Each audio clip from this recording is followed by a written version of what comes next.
primer lugar, agradecerles por la participación, tanto a nombre de la institución y el SJ, el Instituto Latinoamericano, y el mío propio, ¿no?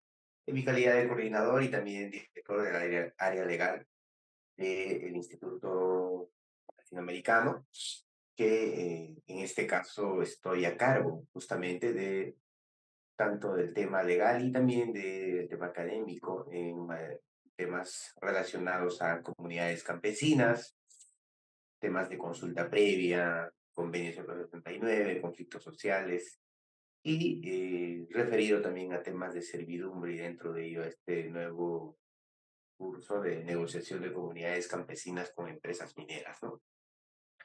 Un poco todavía con la gripe, producto de un viaje largo que hice hacia Purima, justo para un proceso de renegociación por contrato de servidumbre minera entre una empresa minera, ¿no? Por el lado de Antabamba y la comunidad campesina. Toda vez que ya se han firmado, primigeniamente se había firmado un primer contrato en 2011, una segunda renegociación en el 2018 y están solicitando una tercera renegociación.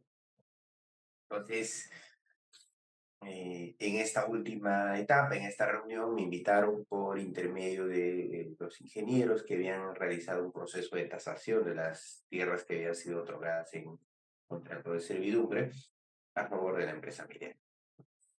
Entonces, un poco la experiencia mía para compartir el día de hoy en esta primera clase introductoria es sobre todo tener algunos puntos claves al momento de iniciar un proceso de negociación de comunidades campesinas y empresas mineras. Y desde la experiencia, en el caso mío, ¿no? Eh, es justamente manifestarles algo tan básico y necesario para poder iniciar un proceso de negociación entre comunidades campesinas y empresas mineras, que es la información. La información en torno al proyecto que se pueda o se va a desarrollar, sea un proyecto minero, sea un proyecto de hidrocarburos, sea un proyecto de construcción de centrales hidroeléctricas, por ejemplo, sea un proyecto de instalación de líneas de transmisión eléctrica, o también puede ser proyectos, pues últimamente hemos estado teniendo bastantes solicitudes que son de instalaciones de antenas de telecomunicaciones en comunidades campesinas, ¿no? Entonces, ¿cómo negociamos en cada uno de estos escenarios? Entonces, lo más importante y lo necesario para los procesos de negociación es la información. Y ahí tenemos un primer punto que yo creo que se debe subsanar, y es el tema de, primero, las autoridades comunales, por ejemplo, en procesos de negociación, son los primeros que tienen los acercamientos y muchas veces en esos procesos de acercamiento, por desconocimiento o por muchos otros factores, no tenemos la información de primera mano, no tenemos la documentación y a falta de información o documentación muchas veces terminamos firmando contratos o terminamos estableciendo acuerdos que posteriormente estamos solicitando una renegociación, una adenda, una nulidad del contrato, etcétera, etcétera. Entonces, ese es un primer punto, la información. Y para ello se requiere, pues, un equipo técnico legal, si es que pudiera tener la comunidad, o en su defecto, la comunidad, pues, también de modo propio puede gestionar esa información, analizarla, evaluarla, etcétera, y a partir de ahí poder compartirla con su órgano máximo de gobierno, que es la Asamblea Comunal, y en función de ello tomar decisiones también que vayan en beneficio de la comunidad y que ello más adelante tampoco genere un tema constante en nuestro país, que son los conflictos sociales. Los conflictos sociales eh, han ido aumentando a medida que aumenta no solo la inversión en actividades mineras, sino también en otros puntos. Entonces, ese es un primer punto, yo creo, cuando vamos a establecer una negociación de comunidades campesinas con empresas mineras. Otro aspecto importante y necesario es también establecer los actores. ¿Quiénes son los actores en un proceso de negociación entre comunidades campesinas y empresas mineras? ¿Y qué papel juegan esos actores? ¿No?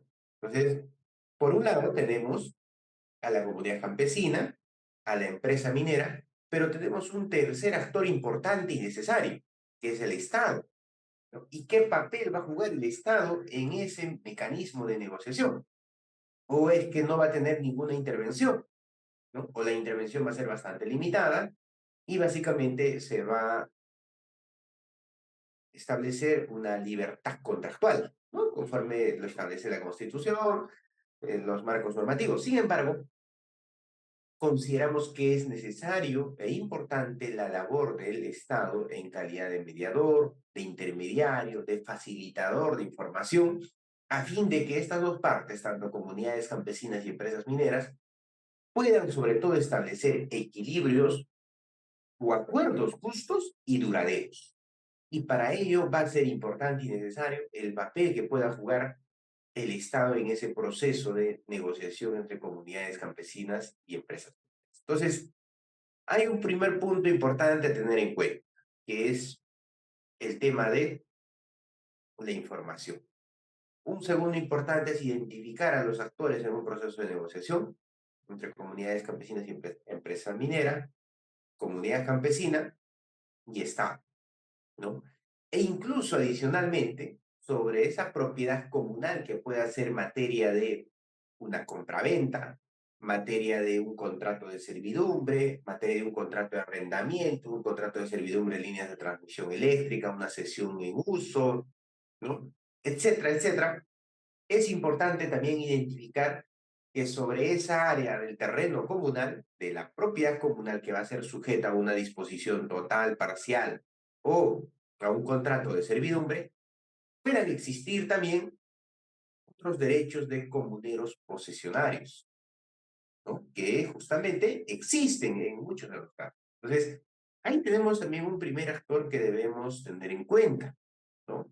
Que va a ser directamente afectado toda vez que la comunidad pueda determinar la disposición, ¿no? De esas tierras a favor del desarrollo de un proyecto minero. Entonces, van a existir también derechos de parte de los comuneros posesionarios, los cuales deberán ser indemnizados en cuanto a sus mejoras, ¿no? Eso es por un lado. Ahora, en el desarrollo de las negociaciones de comunidades campesinas y empresas mineras, también es importante identificar pues, a los distintos actores, como he manifestado, y también establecer tanto las zonas de influencia directa e indirecta dentro del proyecto, porque no solo el área donde se va a desarrollar el proyecto va a ser pues materia de un proceso de negociación, ¿no? Sino también son las zonas, las áreas de influencia directa, ¿no? Sobre todo también van a pasar por un proceso de acuerdos, compromisos, etcétera. Justo hace poco me acaba de llegar un acuerdo de convenio marco entre una zona de influencia directa, que yo se lo voy a compartir a todos ustedes para que podamos analizarlo desde los fines académicos estrictamente, y podamos ver qué cosas también podemos mejorar en esos aspectos. ¿Estamos? Entonces, va a ser importante identificar, ¿no? En este curso esos distintos actores. Por un lado, ahora, otro aspecto importante y necesario también es el tema de la comunicación, ¿no? Entonces, ¿cómo pretendemos establecer acuerdos? ¿Cómo pretendemos establecer contratos cuando ambas partes no podemos ni siquiera establecer mecanismos de comunicación claros, sencillos, precisos, ¿no? Entonces, ahí viene una primera barrera, el tema del idioma. Recuerden ustedes que en el Perú tenemos más de 6.000 comunidades campesinas tituladas, pero a nivel nacional tenemos más de 10.000 comunidades campesinas nativas y ribereñas. Dentro de ellos están en mayor medida las comunidades campesinas quechohablantes, las comunidades campesinas aymaras, ¿no? Que manejan otro idioma, el aymara, y otras tantas lenguas que también vamos a encontrar en la Amazonía peruana. En consecuencia, una primera barrera también a tener en cuenta y en consideración es el tema de el idioma. Y para ello es importante que los actores, que los interlocutores, tanto Estado, empresa minera, sobre todo, puedan conocer el idioma, ¿no? Y hay un aspecto importante, la interculturalidad, ¿no? No solo desde el punto de vista del conocimiento, la práctica del idioma, sino que podamos entender eh, en su verdadera dimensión, ¿no? ¿Qué implica, ¿no? La interculturalidad como un proceso, un mecanismo, ¿no? De nuestras comunidades campesinas. Entonces, ahí tenemos un primer punto también que se debe desarrollar con mayor esfuerzo y énfasis, que es el tema de la interculturalidad y también el tema del idioma al momento de iniciar procesos de negociación. Me ha tocado participar en algunos procesos de negociación donde muchas veces los interlocutores, tanto del Estado y de las empresas mineras, desconocen el idioma, no hablan el idioma, no entienden el idioma. Entonces, ¿cómo podemos plantear una negociación cuando nuestra primera barrera, ¿no? Lo que vamos a encontrar en estos procesos es la comunicación? Mucho menos cuando esos interlocutores quizá desconocen o no practican o no pueden comunicar en el idioma que la comunidad pues originaria y ancestralmente ha practicado, que es el idioma quechua, ¿no? Entonces, ahí tenemos otra primera barrera que debe ser también superado, debe ser también promovido tanto por el Estado y las empresas a fin de justamente evitar un tema concreto, los conflictos sociales. La conflictividad social van a ser a partir de estos aspectos también, donde no tenemos pues información clara, precisa, idónea y sobre todo oportuna, ¿no? Que permita a la otra parte en el proceso de negociación tomar una decisión en base y con conocimiento de qué cosa está firmando, qué acuerdos está estableciendo y sobre todo con conocimiento de causa. Si no tenemos la información debidamente validada, no tenemos esa información trasladada en el idioma originario de la comunidad campesina, ese proceso, pues, lamentablemente está condenado a una situación de más adelante, ¿no? De surgir un tema de conflictividad social y seguir el denominador común en torno a los proyectos mineros, ¿no? Que son los conflictos sociales que se vienen dando a lo largo y ancho del país. Entonces, ese es otro aspecto importante que se debe conocer en los procesos de negociación de comunidades campesinas con empresas mineras, ¿no? Y luego ya las negociaciones que tendrán que ser, pues, de acuerdo a cada proyecto también que se va a desarrollar. No es lo mismo, pues, una línea de transmisión eléctrica que un proyecto minero, ¿no? No es lo mismo una construcción de una central hidroeléctrica dentro de un territorio comunal donde pasa un río a la construcción o el desarrollo de un proyecto minero, ¿no?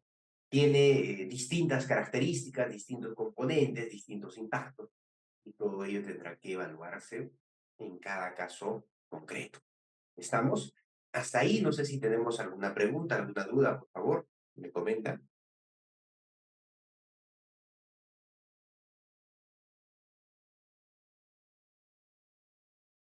Muy bueno. Me dicen que sí se escucha. ¿Alguna pregunta, alguna consulta? ¿Ninguna? Pues, continúa. Voy. Doctor, buenas noches. Bueno, Buenas noches con todos. buenas noches, Felipe. ¿De qué parte, Felipe? De Ancash, doctor, de Centro Poblado de Carueo, a 1 hora de Antamina. Mucho gusto. Yo estuve por Ancash, en un centro poblado, hace 2 meses, si no me equivoco, creo que en julio. Me invitaron para una revisión de un convenio.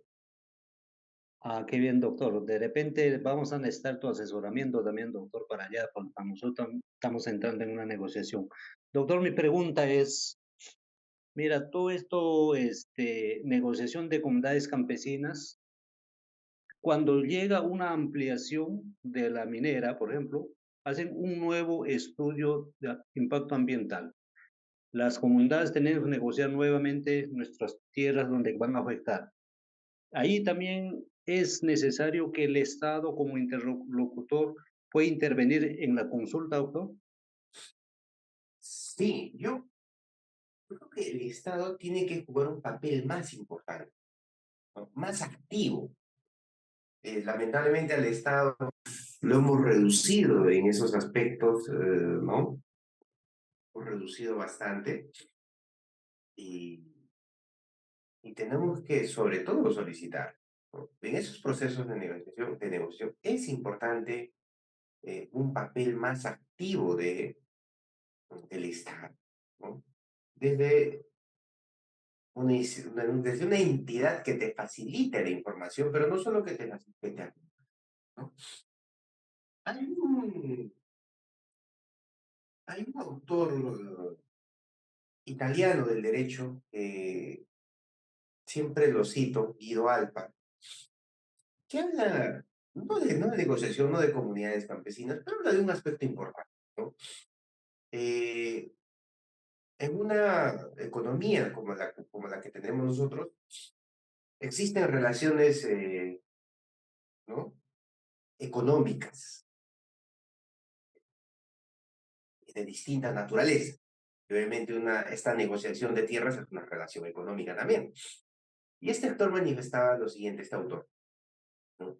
En esa negociación, en el mercado, vamos a encontrar una parte más fuerte, que en este caso vendría a ser la empresa minera. ¿Por qué más fuerte? Porque tiene pues un equipo legal, un equipo técnico, un poder económico, y una parte más débil, que es la comunidad campesina, ¿no? Haciendo una comparación con lo que manifiesta él. Entonces, en esa relación de desigualdad, ¿podemos establecer negociaciones justas, equilibradas? Entonces, y no solo eso, sino también entre los consumidores y ¿no? Y el mercado.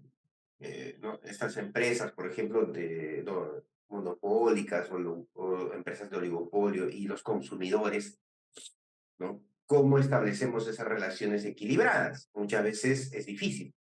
Entonces, para ello él plantea, el Estado tiene que intervenir con un rol más activo y participativo para equilibrar, ¿no? Poner un punto de equilibrio entre estos dos actores y establecer condiciones justas y equilibradas en procesos de negociación. Cosa que no se está dando en nuestro país, toda vez que el Estado básicamente se ha limitado a ser un intermediador, ¿no? Entonces, ha tenido bastantes limitaciones en ese aspecto, ¿no? Ahí me están preguntando ya por el arte. Todavía no he hablado del marco normativo, ojo, ¿no? ¿Estamos? Entonces, eso va a ser importante a tener en cuenta. Otro aspecto importante, como decía Felipe, perdón, es lo siguiente, ¿no? En ese proceso de negociación, ¿no? Necesitamos una participación más activa del Estado, pero no solo es una participación, ¿no? No solo se reduce a un aspecto meramente intermediario participativo, sino que el Estado, como más adelante voy a exponer, tiene también un conjunto de obligaciones que cumplir. ¿Estamos? Entonces, ahí vamos a explicar otro aspecto importante, porque muchas veces en las negociaciones de comunidades campesinas con empresas mineras, nos estamos quedando o estamos negociando solamente el terreno superficial y no los derechos que tenemos también sobre los recursos naturales. Y eso es lo que ha pasado en este caso que yo acabo de llegar el día domingo en la noche de Apurímac, donde solo se ha negociado el terreno superficial por un monto tanto, pero nunca se habló del derecho al beneficio en caso esos recursos naturales se exploten y también no se habló del tema de la indemnización por posible daño ambiental. Tampoco se habló del derecho a la consulta.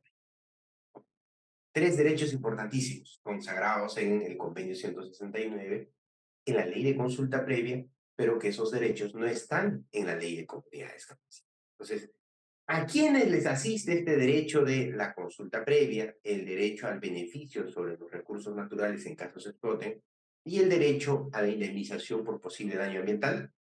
Sobre todo aquellas comunidades que se caracterizan como pueblos originarios. En el caso del Perú, la mayoría de las comunidades campesinas de los Andes están en esa base de datos, están identificados como descendientes de pueblos. En consecuencia, le corresponde y le asiste ese derecho. Entonces, ¿por qué entonces las comunidades en los distintos procesos de negociación que se han dado sobre compra-venta de tierras, contratos de servidumbre, cesión en uso, no han accionado este derecho? No lo han solicitado a la entidad correspondiente, consulta previa al Estado, ¿no? El derecho al beneficio a la empresa minera, el derecho a la indemnización a la empresa minera. ¿Por qué no ha sucedido ello? Primero hay un tema concreto, yo creo, por desconocimiento, ¿no? Cuando yo iba a esta negociación en Primo, yo dije, ¿por qué no se solicitó en su momento? No sabíamos, hay un tema de desconocimiento, pero ustedes tenían un equipo de asesores y efectivamente había un equipo profesional ahí de ingenieros ambientales, abogados, etcétera, pero me, me quedé bastante sorprendido porque no lo solicitaron, ¿no? Y en esta etapa de renegociación, cuando ya, bueno, me solicitan también participar externamente como apoyo, ¿no? Yo planteo todo esto y me dicen, sí, efectivamente, tiene usted razón, no lo hemos planteado, pero ya la empresa está en una situación donde, ojo, nosotros ya firmamos incluso una segunda adenda y acá ya no hay, ¿no?, margen de negociación. Pese a que inicialmente había una apertura, ahora les han cerrado esa, ese mecanismo de renegociar, ¿no? De hecho que no, eso es un tema cerrado. Entonces, ahí había todo un tema legal también, ¿no? De cómo plantear la nulidad de ese contrato, cómo dejar sin efecto ese contrato, pero es un tema pues mucho más complejo que ya no depende de ambas partes, ¿no? Ya no depende de comunidad o empresa minera, sino depende de un proceso ya muchas veces de judicializar este tema. Y ese proceso de judicialización pues puede demorar o tardar años. La idea es no llegar a esas instancias, ¿no? Entonces, ese es otro aspecto importante a tener en cuenta, ¿no? Entonces, muchas veces negociamos desconociendo un conjunto de derechos que nos asisten, no porque queramos, no porque nosotros los solicitemos, ¿no? Sino porque así lo contempla la ley, así lo contempla, ¿no?, los tratados internacionales, y en mérito a ello amparamos y exigimos nuestros derechos, ¿no? No estamos exigiendo fuera de lo común, etc. Otro aspecto importante también que debe tenerse en cuenta el día de hoy es un tema bien claro. Yo cuando fui a este proceso de negociación en Purima, se hablaba y se discutía bastante del precio, ¿no?, del contrato de servidumbre. Pero aquí hay un tema claro, ¿no?, que hay que tener en cuenta. En el Perú se habla que nosotros nos encontramos, bueno, no se habla, está consagrado en la Constitución que nosotros tenemos una economía social de mercado, se practica el libre mercado, y en el libre mercado tú puedes establecer o tú puedes vender o firmar contratos de servidumbre, cesión de uso, arrendamiento al precio que tú decidas. No hay un límite, ¿sabes que tú solo me puedes vender a este precio? No, pero también establece un mínimo, ¿no? Eh, el- un mínimo referencial que es el valor arancelario. Entonces, es un poco complejo en negociación de comunidades campesinas con empresas mineras el tema de los precios. ¿Por qué? Porque para empezar, en el Perú no existe, ¿no? No existe en el Perú un marco normativo que delinee, que establezca cómo debemos tasar, cómo debemos establecer el valor de las tierras comunales. Entonces, lo que normalmente se hace es, hay una ley de tasaciones que es general, ¿no? Esa ley de tasaciones también lo aplicamos en tierras comunales. Pero ya hemos manifestado, y ustedes muchos que me siguen en mi canal de YouTube seguramente han podido ver, que siempre yo manifiesto, no es lo mismo vender tierras comunales que propiedad privada, ¿no? Son cosas totalmente distintas. Sin embargo, al no existir, se usa este Reglamento Nacional de Tasaciones para valorizar el terreno superficial. Solo eso, para valorizar el terreno superficial de las comunidades campesinas, ¿no? Entonces, eso es un aspecto importante. Al existir una economía de libre mercado, yo puedo. El valor comercial que se puede establecer en una tasación es referencial. O referencial. Yo puedo vender 10 veces más que ellos y lo puedo hacer. Alguien me pide, hay una ley que me diga, no, tú tienes que... No, pero también no puedes vender por debajo pues, del valor arancelario, ¿no? Hay un límite. Entonces, ¿qué pasa, por ejemplo, cuando empresas mineras pagan precios irrisorios por el valor de las tierras comunales? 0,20 céntimos de dólar, 0,10, ¿no? El Tribunal Constitucional, en una sentencia, ha manifestado que se está vulnerando el derecho a la propiedad, a la indemnidad patrimonial, ¿no? El derecho a la propiedad, ¿no? Y en consecuencia corresponde a la restitución, ¿no? Del bien jurídico, en este caso vulnerado o afectado. Pero eso implicaría pues irnos a un proceso judicial y es lo que menos queremos, ¿no? Sabiendo cómo están las cosas en nuestro país, sobre todo la situación de tan complejo y tan tardío que es la administración de justicia, implicaría pues eh, también enmarcarnos en un proceso bastante difícil, ¿no? Entonces, es importante también tener en cuenta ese aspecto, que yo reitero que la tasación que ustedes puedan establecer sobre el terreno superficial es referencial, ¿no? No existe, aunque deberíamos trabajar en eso. No tome en cuenta otros valores, otros aspectos que yo considero necesarios y urgentes. Corresponderá a los legisladores, etcétera, ¿no? Trabajar en ese aspecto tan importante. Hasta ahí, ¿alguna pregunta, alguna consulta, por favor? Doctor, disculpa que sea insistente, pero lo que yo le voy a describir, lo que está pasando allá, es un poquito complicado. De acuerdo a, a la línea, lo que se debe trabajar es como usted está explicando, ¿no? Las negociaciones, todas esas cosas. Pero allá en Antamina, doctor, están haciendo modificación de estudio impacto ambiental. Ya lo han hecho, pero no ha habido presencia del Estado, tampoco no ha habido participación ciudadana. Solamente han hecho con las autoridades, con presidente de las comunidades, con alcalde de centros poblados y alcalde distrital de San Marcos. Pero la nueva generación que nosotros hemos llegado a saber eso, que se nace, ya le aprobó a Antamina su modificación de estudio de impacto ambiental. Estamos solicitando nulidad de ese estudio. Y eso procede, doctor, si no ha habido participación ciudadana, si el pueblo no ha sabido nada que es MEI Antamina, es modificación de impacto ambiental, ¿no? ¿Se Claro. procede eso, doctor, dar nulidad? Estamos ahorita y estamos ya judicializando toda esta cosa, vamos a agotar la vía administrativa acá en nuestro país, de ahí vamos a llegar a las instancias internacionales nosotros. Y estamos en ese camino. Ahí hay un tema, Felipe, ¿no? Como tú lo has dicho, en estos, estamos hablando de permisos ambientales. Y al hablar de permisos ambientales, estamos hablando obviamente de propiamente de actos administrativos, ¿no? Entonces, los actos administrativos tienen plazos. Entonces, es importante con su equipo legal ustedes puedan ver esos plazos para poder interponer diversos recursos, oposiciones en la vía administrativa. Y en caso se haya agotado la vía administrativa, propiamente tendrían que ir a un proceso judicial. Por ahí de repente ver un tema de acción de amparo, ¿no? Eh, pero en el caso que tú me comentas, yo creo que sería importante ver esos plazos administrativos, ¿no?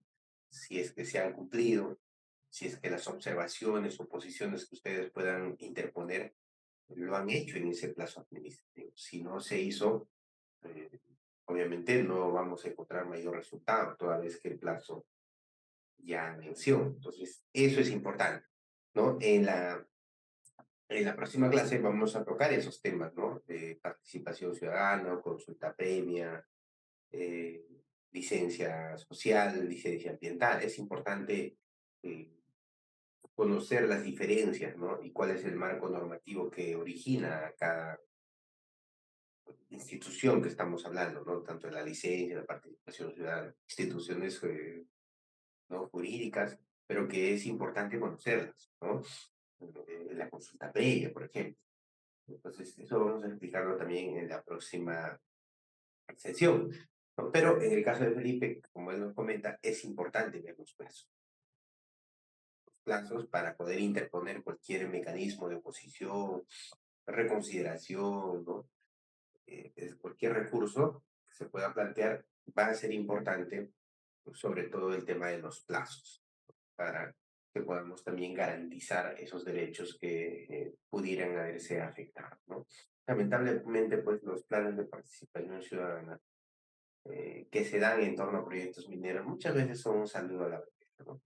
Cuando ya las entidades propiamente ya otorgaron el permiso, básicamente, ¿no? Lo que pretenden es recoger, cumplir con ciertas formalidades, pero eso no debe ser motivo para no dejar de, en esas instancias también, exigir derechos que se hayan podido o creemos que se estén vulnerando, ¿no? Es importante. Miren, otro aspecto importante en proceso de negociación de tierras de comunidades campesinas con empresas mineras es plantearnos las siguientes interrogantes, ¿no? ¿Cuál es el valor de los territorios de los pueblos indígenas, ¿no? O comunidades campesinas? Entonces, ahí tenemos que diferenciar dos cosas importantes. Territorio con tierras. Entonces, la siguiente clase vamos a explicar esto, porque a veces se desconoce ese punto. ¿Tiene valor cuantificable económicamente el territorio, las tierras de las comunidades campesinas? ¿No? Bueno, he mencionado que se guía por el tema de la tasación, ¿no?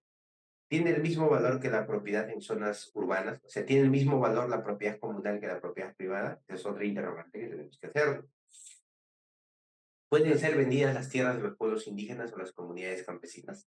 Al respecto, recuerden ustedes que en la Ley General de Comunidades Campesinas, que es importante revisar para este caso de negociación, ¿no? En los principios generales de la Ley General de Comunidades Campesinas hay un principio que dice, obligación del Estado, garantizar la integridad del territorio. ¿Qué hablamos o qué, a qué se refiere cuando hablamos de garantizar la integridad del territorio? Está prohibido la ley, ¿no? ¿Quién lo garantiza? El Estado. ¿A través de qué? Mecanismos legales, propuestas, instituciones, programas. ¿Se cumplen? ¿Pueden ser vendidas las tierras de los pueblos indígenas o comunidades campesinas? ¿Cuál es la importancia y la función de los territorios en la vida de los pueblos indígenas o las comunidades campesinas? Entonces, todos esos aspectos se tienen que tener en cuenta cuando vamos a vender tierras comunales, cuando vamos a firmar contratos de servidumbre, contratos de cesión en uso, servidumbre de paso, de uso, cuando vamos a firmar contratos por líneas de transmisión eléctrica o contratos por autorización de terreno para construcción de centrales hidroeléctricas o hidrocarburos. Entonces, todos esos aspectos tienen que tenerse en cuenta. Es importante, ¿no? Entonces, otro aspecto importante es lo que mencionaba. La propiedad colectiva de las comunidades campesinas o los pueblos indígenas sobre su territorio es diferente, ¿no? O tiene una naturaleza distinta a la propiedad individual, civil, clásica, la propiedad privada, ¿no? Que es de naturaleza, pues, o influencia romano-germánica. Entonces, en ese sentido, el Tribunal Constitucional peruano ha manifestado en una sentencia del 2009, ¿no? Que la propiedad comunal de los pueblos indígenas no puede fundamentarse en el enfoque clásico de propiedad, sobre el que se basa el derecho civil. Para los pueblos indígenas, la tierra no constituye un mero bien económico, sino un elemento fundamental con componentes de carácter espiritual, cultural, social, etc. En sus tierras, los pueblos indígenas o las comunidades campesinas desarrollan sus conocimientos, prácticas de sustento, creencias, formas de vida tradicional que transmiten de generación en generación. El tribunal valora la relación especial de los pueblos indígenas con sus tierras y pone de relieve la acentuada interrelación del derecho a la propiedad comunal con otros derechos tales como la vida, la integridad, la identidad cultural, libertad de religión, etcétera, en función del territorio. ¿Estamos? Entonces, esto es un aspecto importante. Esta es una definición del territorio que hace la Corte Interamericana, ¿no? Incluye recursos metálicos, no metálicos, hídricos, forestales, etc. Y esto es los instrumentos jurídicos de los derechos de los pueblos indígenas y comunidades campesinas, tanto la normativa nacional e internacional que debemos conocer, ¿no? Aquí está. Lo más importante es el convenio 169 que yo los invito a revisar, por favor. Yo se lo voy a compartir, creo que hay un grupo de WhatsApp, ahí voy a compartir ese convenio para que puedan revisar. También existe a nivel de la Corte Interamericana de Derechos Humanos sentencias sobre propiedad comunal de los pueblos indígenas, ¿no? Miren estas sentencias, bastante importantes e interesantes, delinean, definen, ¿no? ¿Qué es la propiedad comunal colectiva y que eso nos va a ayudar mucho en nuestros procesos de negociación? También en el convenio 169 está el derecho a la consulta previa en el artículo 6 y 15, derecho a la participación, artículo 7. Y acá vamos a hacer un especial énfasis sobre todo, porque una cosa es la participación y otra cosa es el derecho a la participación en actividades mineras, ¿no? El plan de participación ciudadana. Son cosas distintas. Derecho a la tierra y territorio y recursos naturales, artículo 13 y 19. ¿No? Del 13 al 19. El derecho al beneficio, a la indemnización por posible daño ambiental, todo ello está, ¿no? Aquí está el artículo 15. Y eso es importante también, ¿no? Instrumentos nacionales sobre las comunidades, sobre los pueblos indígenas y comunidades campesinas, ¿no? Derecho a la propiedad, existencia legal de personalidad jurídica, autonomía comunal, autonomía en el uso y libre disposición de sus tierras, la propiedad comunal de identidad cultural, ¿no? Aquí está. Miren, aquí está. Comunidades campesinas, a ver dónde está la...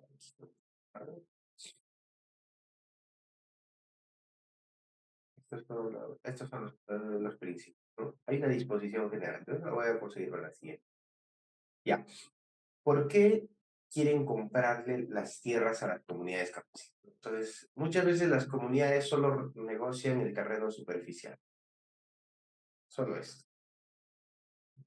Pero desconocen que también tienen derechos sobre los recursos hídricos, recursos naturales, forestales, metálicos, no metálicos. Y eso no influye en sus procesos de negociación, por desconocimiento, en la mayoría de los casos.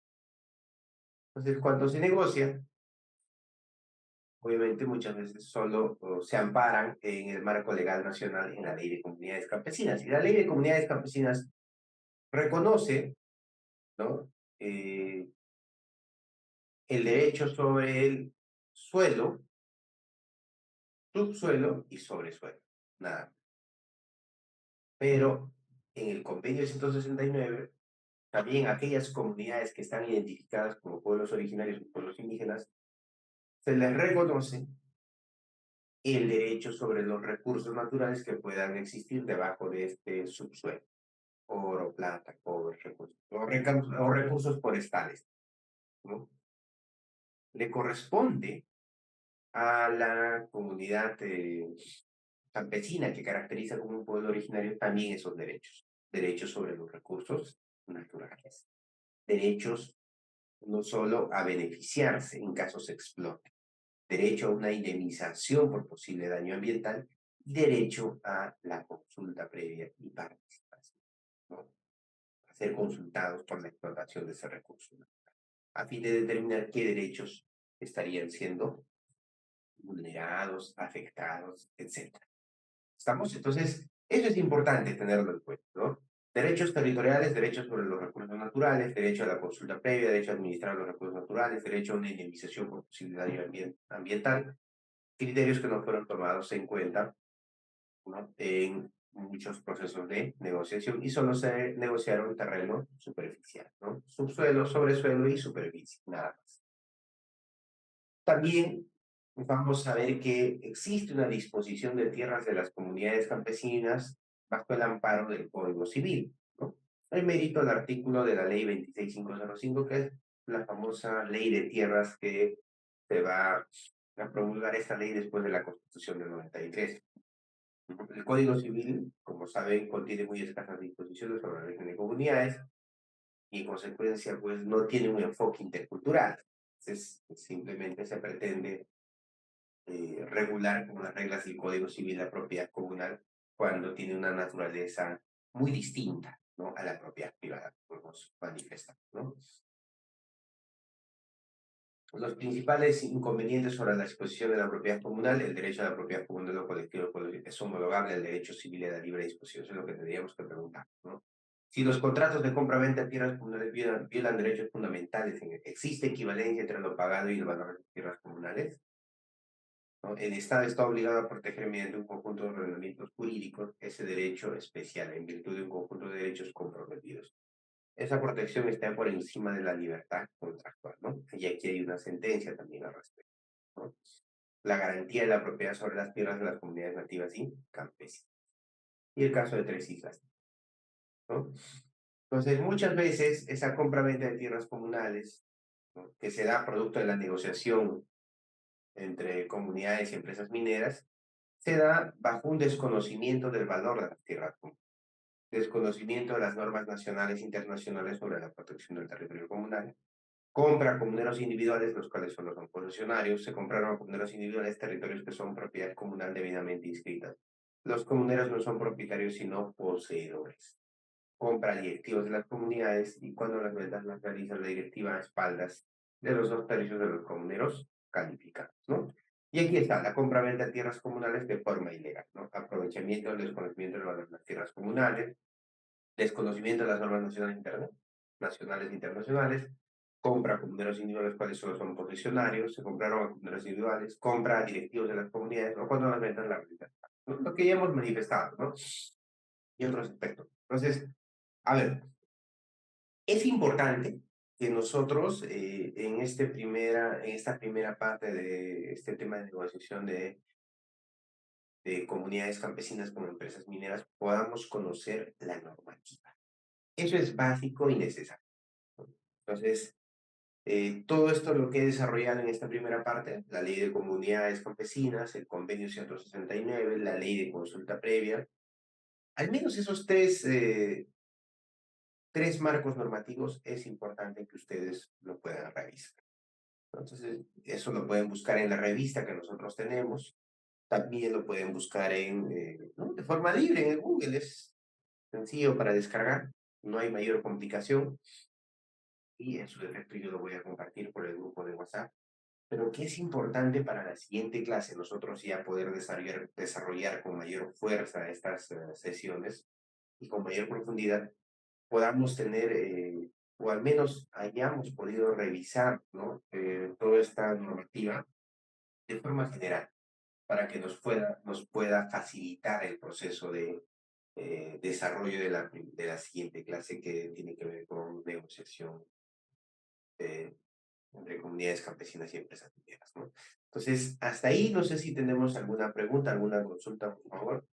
Les agradecería me puedan hacer llegar. Si no, sería todo por el día de hoy, ¿no? En esta primera clase. Pero sí, por favor, solicitaría que puedan revisar para la siguiente clase toda la documentación que yo voy a contar previamente, ¿no?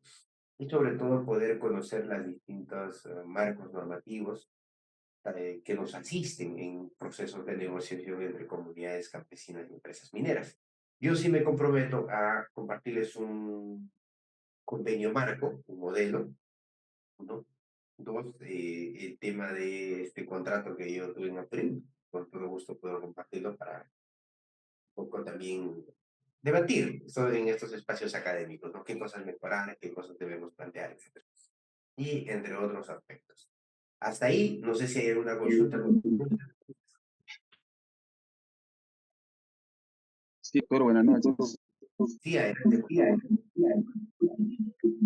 Doctor, le hablo del departamento de Ancash de la provincia de Huaraz. Coincido con el compañero que había anticipado en la opinión sobre nuevos contratos sin conocimiento de la Asamblea General. Claro, ese es otro tema, ¿no? Que eso obviamente tiene o sea, es nulo, ¿no? El tema es que también para plantear una nulidad propiamente ya en un proceso civil, tiene un plazo, ¿no?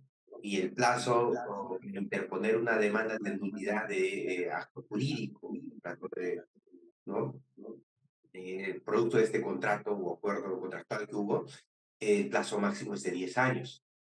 Y en caso no se haya interpuesto esa nulidad en ese plazo, ya tu derecho prescribió. Entonces, eso es importante que ustedes también puedan conocer. Otro tema que a mí pues, me haces recordar cuando me haces esta pregunta, es el caso que me recuerda en mi tierra, por ejemplo, un contrato entre la comunidad campesina de Pumamarca y la empresa minera Extract, ¿no? Del 2011, que una de las cláusulas interponen, las partes deciden renunciar a la vía jurisdiccional y eh, sujetarse o someterse al arbitraje. En la siguiente clase explicaremos cuáles son las consecuencias de ese proceso de arbitraje. Obviamente, eso es muy perjudicial para la comunidad. No, no le conviene, no le conviene, por ningún motivo. Ya hemos visto que el proceso de arbitraje normalmente te van a solicitar el 20% de la transacción. Entonces, por ejemplo, en el caso de Primas, el territorio costó 7 millones, la venta costó de las tierras 7 millones. A la comunidad le pedían para iniciar un proceso de arbitraje, no para darle la razón que pague 1.000.000 por ciento. Obviamente no tenía esa cantidad de dinero. Entonces, ¿no? Yo creo que esos contratos no debemos volver a validarlos o volver a firmarlos, ¿no? La idea es que en este espacio podamos también ver eh, este tipo de situaciones y no repetirlos para no tener, pues, estos casos de conflictividad social y sobre todo de perjuicio a la comunidad. No sé si por ahí hay alguna pregunta, algo más. En todo caso, también yo dejo a disposición mi número de celular para que ustedes puedan escribir y, al WhatsApp, ¿no? Rápido. Ahí creo que alguien activó su audio, pero no lo escuchamos. Claro, ahí Patti nos pregunta, buenas noches, ¿cuáles serían las sanciones en este caso? Bueno, ahí hay dos puntos, Patti. Primero, si para firmar acuerdos válidos, ¿no? Entre empresas mineras y comunidades campesinas se debe cumplir ciertos presupuestos legales, ¿no? Como el tema de 2/3 de comuneros. Entonces, si ese contrato no se ha cumplido con esa formalidad, corresponde una nulidad del contrato, ¿no? Que ese contrato se va a anular, se va a dejar sin efecto. Pero para ello, pues tenemos que judicializar, ¿no? No es solo de oficio o es que los solistas, no. Hay que iniciar un proceso de nulidad de acto jurídico, ¿no? Por un lado. Ahora, a nivel comunal, la comunidad también, obviamente, a los responsables o los dirigentes que permitieron desarrollar o permitieron que ese acto, por más nulo que fuese, se convalidara, ¿no? Se legalizara, pues la comunidad puede iniciar un proceso también de sanción y expulsión de los dirigentes o los comuneros responsables de esos actos, ¿no?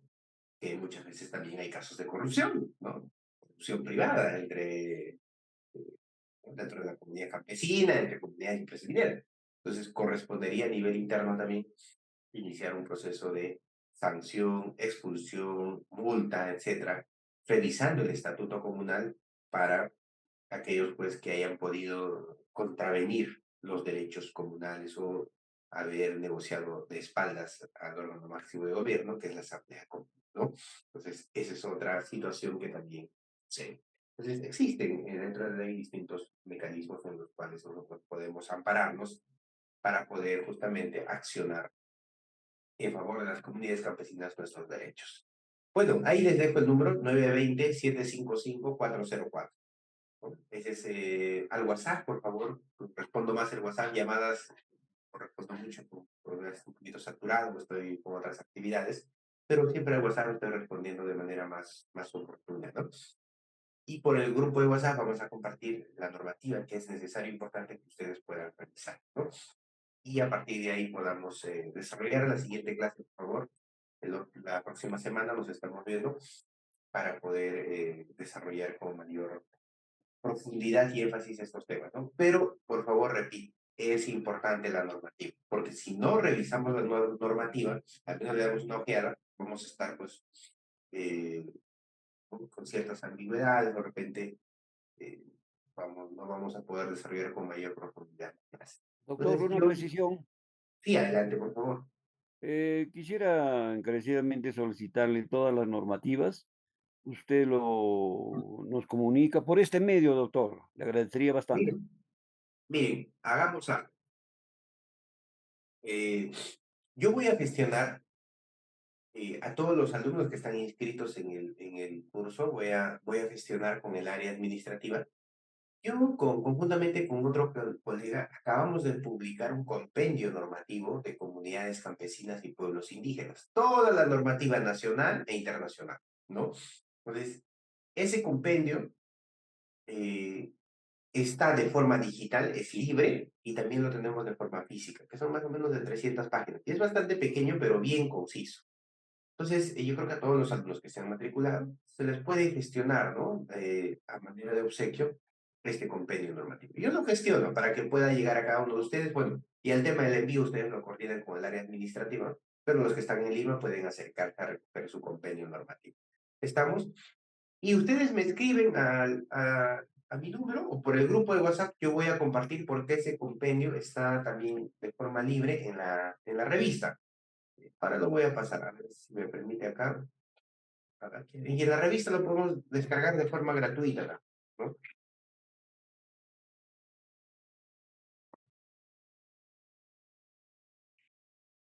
A ver si me permite. Aquí está, ya lo encontré ya. En la revista jurídica Nati, ahí es una revista de la institución también. Ahí ustedes lo pueden, ¿no? El PDF de la presente. Desde luego, la clase se lo voy a compartir también.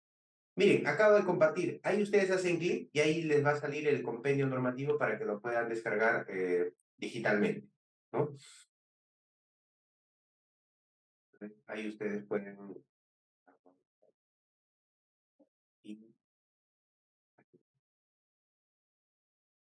Ahí lo pueden ver. Digitalmente en la revista lo pueden ustedes encontrar. Aquí está. Compendio normativo de comunidades campesinas, ¿no? Ese es el compendio. Entonces, para todos los alumnos, los que se han matriculado, vamos a gestionar que se les obsequie de forma gratuita el físico, y el digital es libre. Aquí lo pueden, miren, aquí está todo lo normativo, ¿no? Yo les pido, por favor, revisar la normativa específica, ¿no? Ahí está la Ley General de Comunidades Campesinas y la normativa internacional debe estar por aquí. Doctor, Sí, adelante. yes. Disculpe, ¿y dónde se puede obtener la normativa en físico? En la oficina, en la oficina. Estamos acá en Lima, a altura de la cuadra 14 de la avenida Arequipa. Entonces, me escriben al WhatsApp o también con el área administrativa o con quien hayan estado coordinando, les solicitan que les puedan indicar la dirección de la oficina. Es Girón Teodoro Cárdenas 139, oficina 201, ¿no? Se acercan y ahí ustedes pueden recoger su compendio normativo. Indican que ya son alumnos, se han matriculado en el curso de negociación con comunidades Doctor, campesinas mineras. Sí, doctor, adelante. quienes nos encontramos lejos de la capital, por favor, quisiera que usted tome, ¿no? Algunas medidas para que se nos puedan, pues, habilitarnos este documento bastante importante, doctor. Yo coordino para que les pueda llegar. Yo, bueno, voy a indicar al área administrativa cómo se les puede hacer llegar de forma física, ¿no? El compendio, pero de forma digital ya ustedes tienen acceso desde este momento, ¿no? Ahí ya se lo he compartido por el link acá del chat del Zoom, ahí está, lo pueden compartir. Y los que no lo tienen me escriben al WhatsApp, 920-755-404. Me escriben y por ese medio les comparto con todo gusto el compendio normativo y ahí ustedes lo pueden descargar para tenerlo de forma física, ¿no? Entonces, por ambos lados tenemos la información. Entonces, no hay perdón si no nos damos un tiempito para revisar para la siguiente clase y poder desarrollar con mayor, ¿no? énfasis, sobre todo profundizar un poco más. A veces cuando no revisamos, obviamente no podemos desarrollar con mayor profundidad porque me tienen que explicar algunas cosas pendientes, ¿no? Pero bueno, ahí está el compendio, al menos de forma digital ya lo tenemos. Entonces, nos estamos viendo en la siguiente clase. Si hay alguna inquietud, recomendación, algo adicional, con todo el gusto también al WhatsApp, hay algo que mejorar, con todo gusto. Si hay un tema que de repente quieren también, ¿no? O creen que no se ha tocado, estamos para subsanar y sobre todo mejorar día a día con estos temas que nos apasionan y nos interesan porque pues, estamos comprometidos también con estos aspectos tan importantes que son, ¿no? El tema de las comunidades campesinas. Bueno, nos estamos viendo el próximo martes. Muchas gracias a cada uno por la participación. En breve estoy compartiendo la información y también el material enviado el día de hoy para que ustedes puedan ir revisando. Las siguientes clases, pues, estaremos desarrollando no solo mi persona, sino también el doctor Joel Cárdenas Bizarra, ¿no? Que también es parte de nuestro equipo legal. Muchas gracias. Buenas noches. Hasta luego. Doctor, una consulta. Buenas Sí. noches, ante todo. Dijo que existía un grupo de WhatsApp y no estoy agregado, creo yo. O tengo que solicitar un... No, no te preocupes, yo no voy a consultar en todo caso, si es que no existe, voy a solicitar que se cree ese grupo de WhatsApp con los alumnos. No hay ningún problema, lo vamos a hacer para que los puedan agregar. Si no, me escriben al grupo, al WhatsApp y yo por ahí les voy compartiendo la información. Ok, gracias, doctor. Gracias, buenas noches, hasta luego.